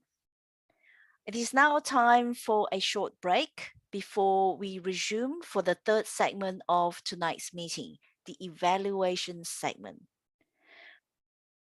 The time now is 20 past 11 Singapore time. We will take a 10-minute break and we will come back at 11:30 Singapore time. So that's 10 minutes. I'll see you back soon. Welcome back, everyone, to the third segment of tonight's meeting, the evaluation segment. Active listening is important in giving evaluation. It helps us as evaluator to listen to the content and delivery and to give commendations and recommendations to the speakers. I've always looked at a meeting as PIE, P-I-E, PIE for prepared speeches, I for impromptu speaking, and then you finish off the PIE with the E, the evaluations. Tonight, we have 4 evaluators who evaluated the speakers. The first evaluator is Toastmaster Angela Lansbury, Advanced Communicator Gold, Advanced Leader Bronze, Presentation Mastery Proficient, Engaging Humor Proficient, Dynamic Leadership Proficient, and Visionary Communication Proficient. Toastmaster Angela Lansbury is the author of several best-selling books on etiquette, wedding speeches, and toasts. She's also an avid blogger on travel tips. Please welcome Toastmaster Angela Lansbury to present her evaluation for Toastmaster Joan D'Souza's speech. Over to you, Toastmaster Angela. Thank you, Lee Buckley. Joan gave us a wonderful speech. It's a contest speech, and I hope she does very well. She had great emotion and wonderful conversations. She used alliteration such as safe and secure, and her title was Click. She started by telling us a story about her child and her husband, and she really brought in the emotion. And what can I say to improve on her speech? Firstly, she was looking slightly to her right all the time, and it must be because if you move your gallery down, you can move your image of yourself more in the center of the screen. Now I must do it myself so that you are looking at your lens, but you can still see yourself on the screen below the lens. I've just invested in a camera which is fixed to the top. And I was told all about these, and we never got round to it. And then one day we decided we would, and it's made a big difference. It's also made me more visible. Then the other recommendation I have is that she ended with her one-click idea. I feel that her opening could have mirrored her ending. she told us two stories about her daughter was watching a film. I thought we had to concentrate on the film, remember it. She asked us if we knew what the film was. Why was this relevant? I don't see it was. She could have started with something like her daughter was leaning over her phone, making one click on the phone to her friend when her husband came in and shouted at her. And then I think we would have linked the beginning and the end and the idea of the click. We lost vision in the middle. I don't know why. The other thing she wanted me to talk about was her gestures and face movements.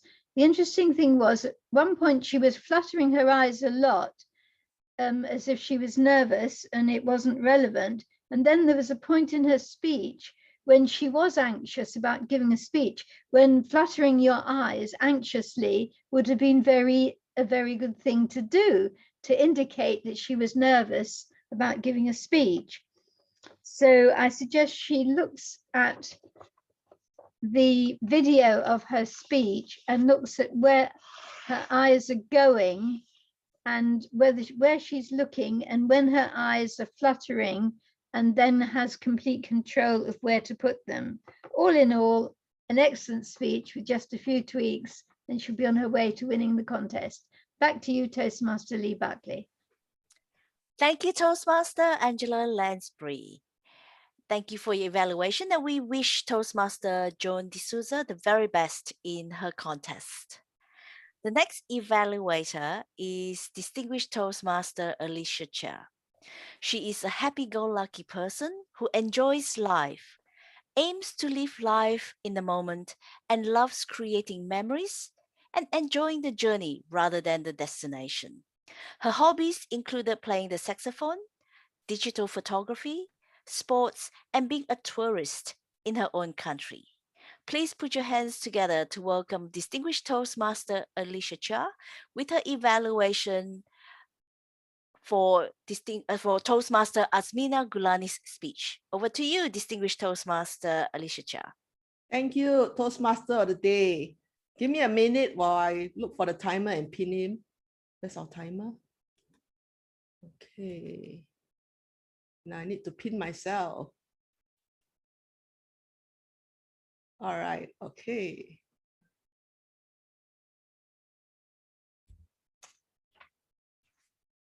A very good evening to Club President, to guests, and to my dear members, and especially to our Toastmaster, Asmina. Tonight, I'll evaluate Asmina in two areas. The first area is what she did well. And the second area is what she can do better, and so that we can all learn together.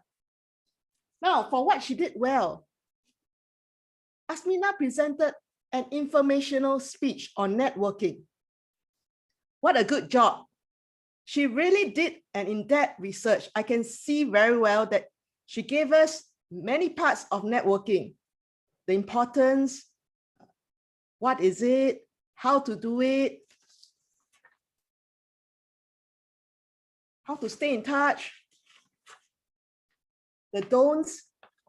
Now I can see it's very well structured. This is a very enriching topic on networking. And so because you did such good work on it, it brought my attention to networking, something that I neglected because as a person who is in business for a long time, my business has been done on referrals, and therefore I have neglected networking.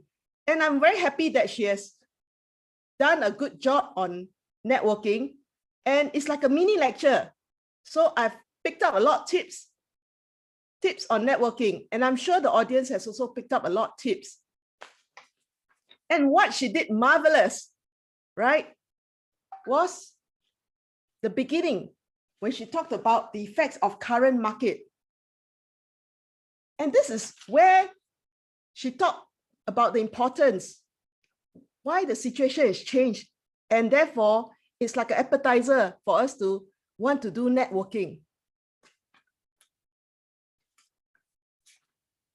Now, for the second part of the evaluation, I have some areas that I've noticed that I would like to give some recommendation and also some tips for Toastmaster Asmina, and so the rest of us can all learn together.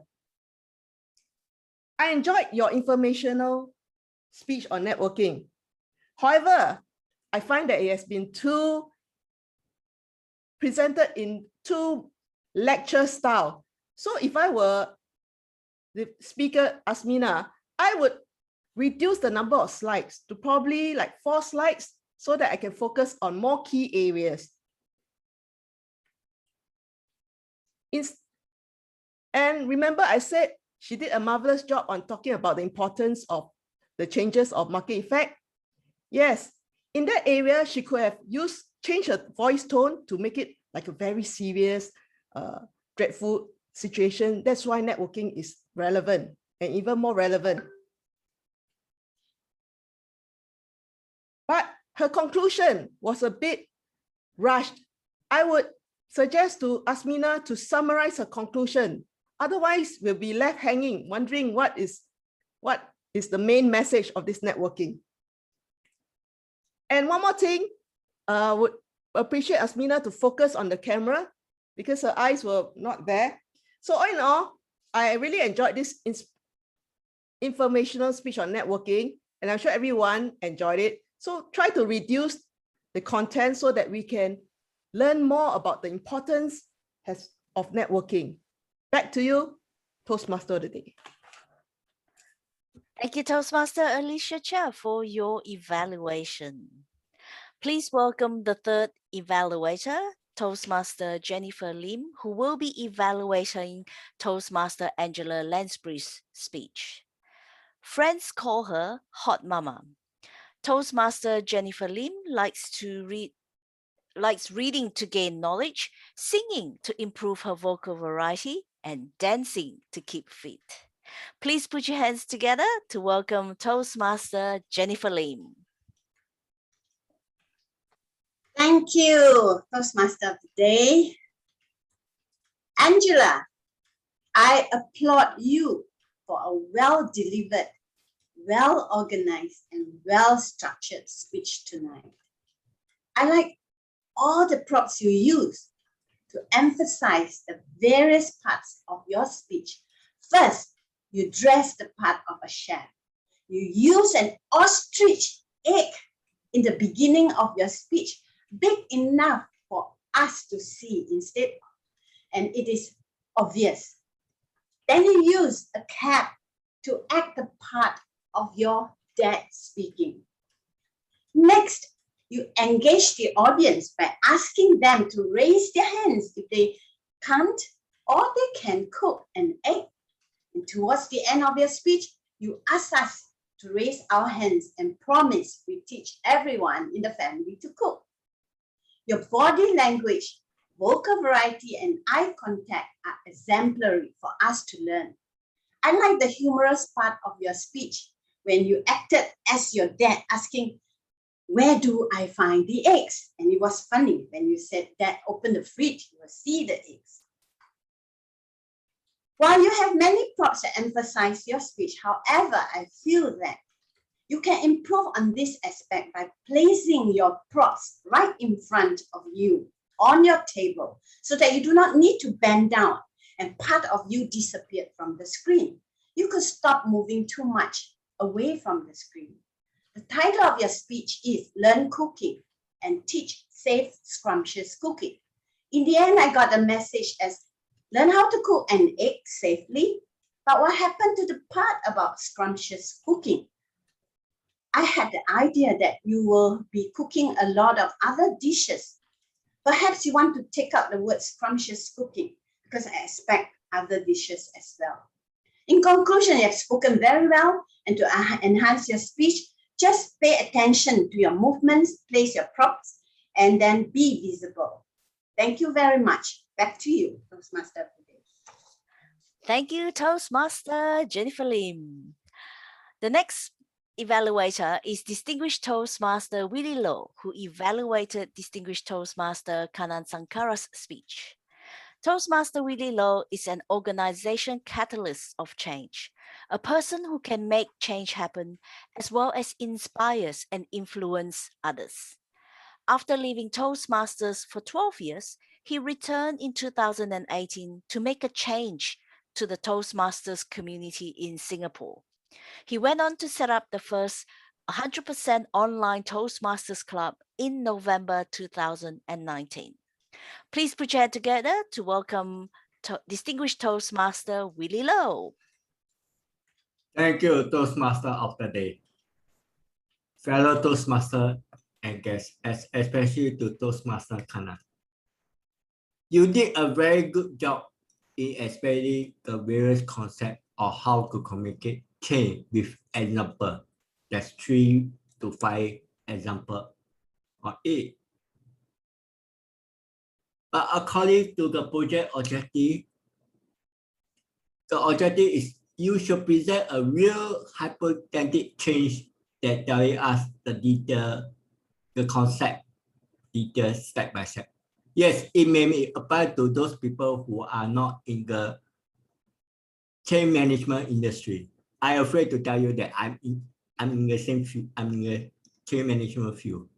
So actually, your message, your speech message you should send to is it an organizational change, or is it a refreshment message you want to send to the organization, or is it a Toastmaster change that you want to bring to the club? And you need to walk us through the step of how you communicate the change to the organization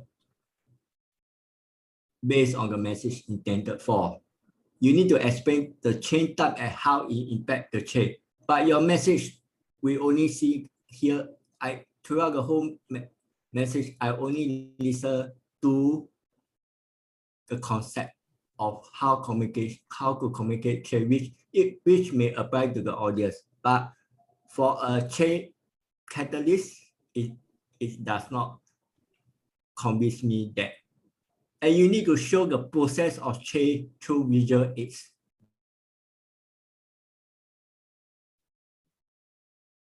The message you intend to change, because, for example, you're talking about changing Lee to be the CEO of a company, and Jennifer Lim to be the Vice President of Marketing to Vice President of Human Resource. So this is the change that the message we want to listen, rather than the concept of change. Over back to you, Toastmaster of the day. Thank you, Toastmaster Willie Low, for your evaluation. May I please invite the timer to confirm the timing of the evaluator's speeches?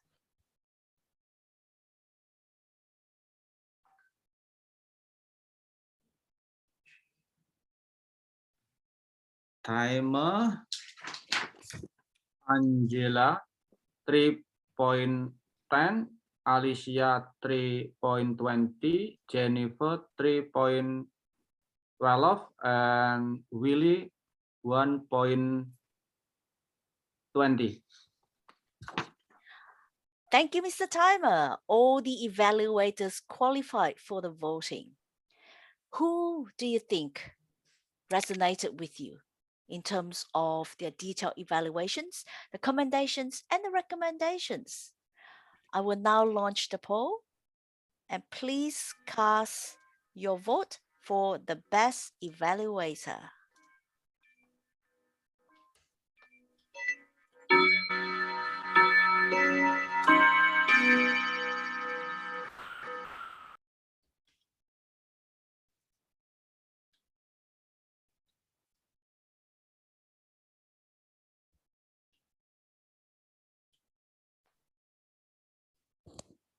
It is a close race at the moment, and that demonstrated the quality of the evaluators and evaluations tonight.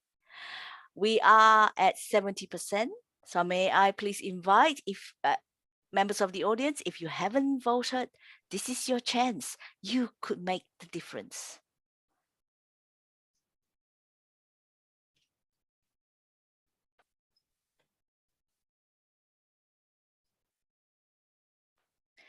30 seconds left.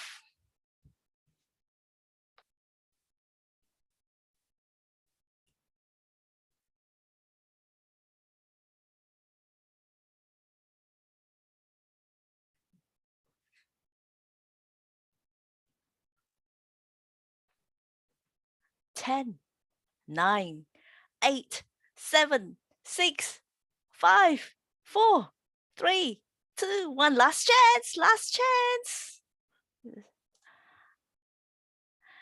Thank you everyone for casting your votes tonight.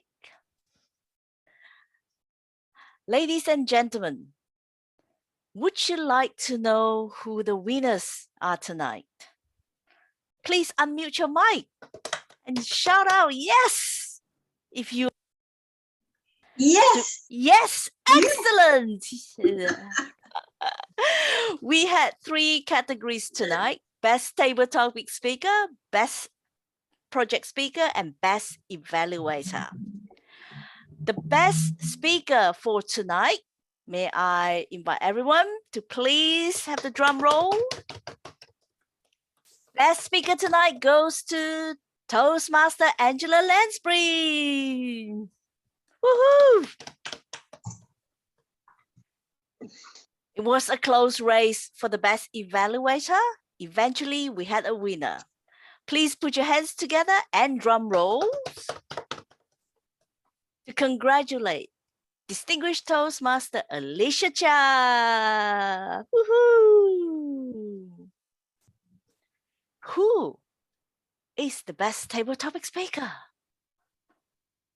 I'm a bit ashamed to announce it, but I promise you I did not read the result. Thank you everyone for your support in voting me as the best table topic speaker. Thank you.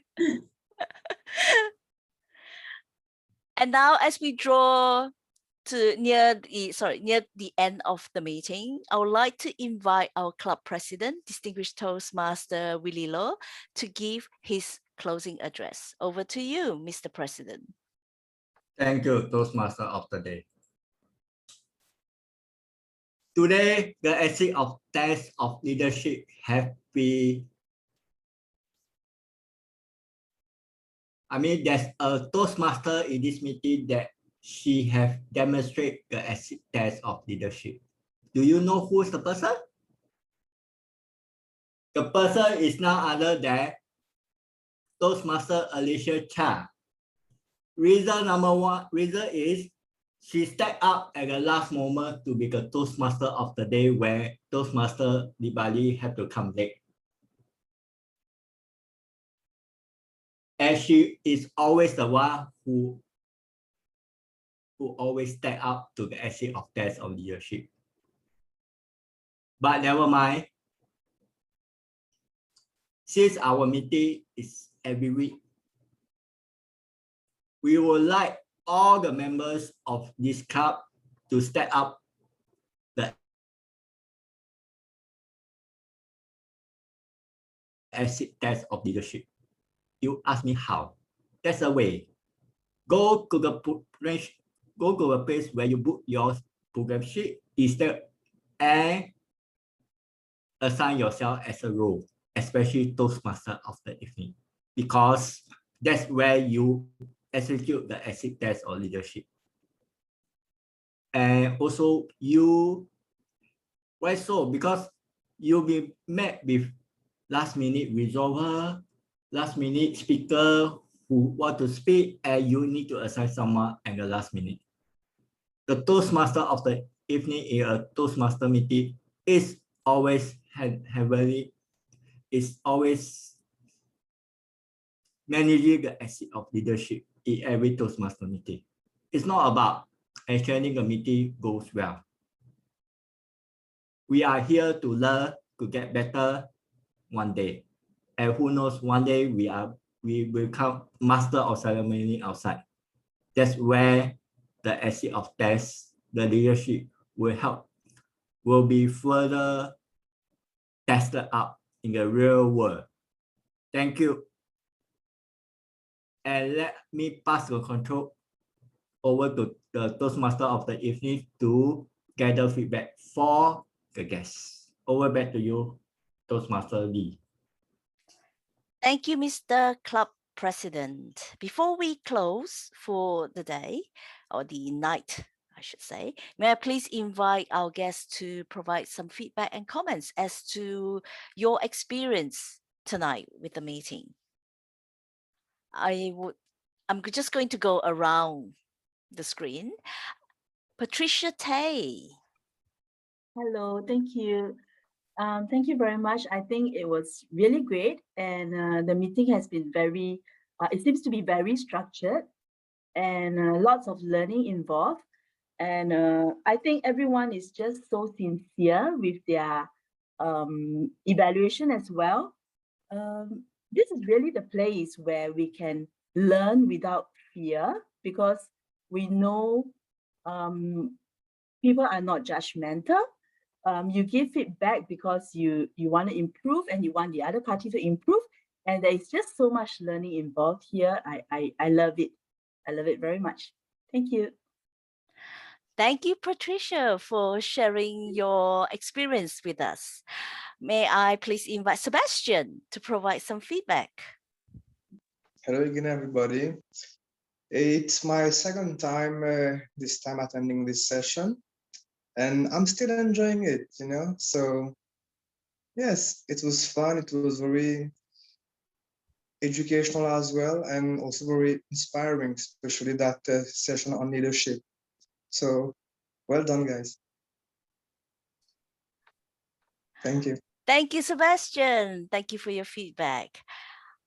Guest Khalid, are you still with us, Khalid?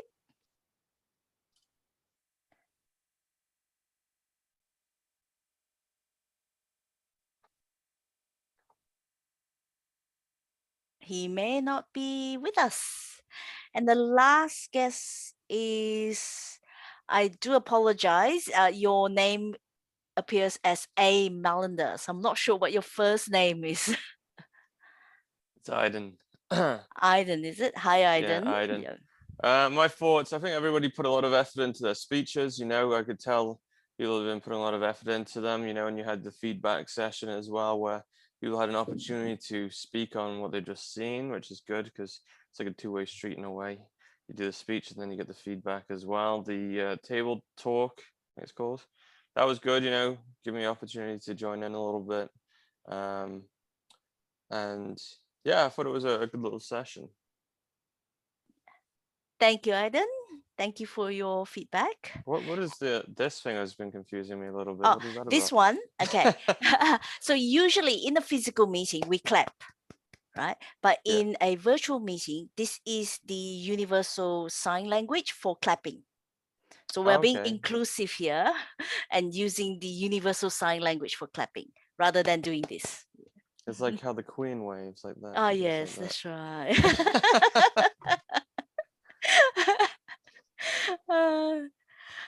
Thank you, everyone, for a fabulous Friday night of Toastmastering. I hope you have enjoyed the night as much as I had. Remember, when a crisis strikes, the true spirit of a leader will become apparent.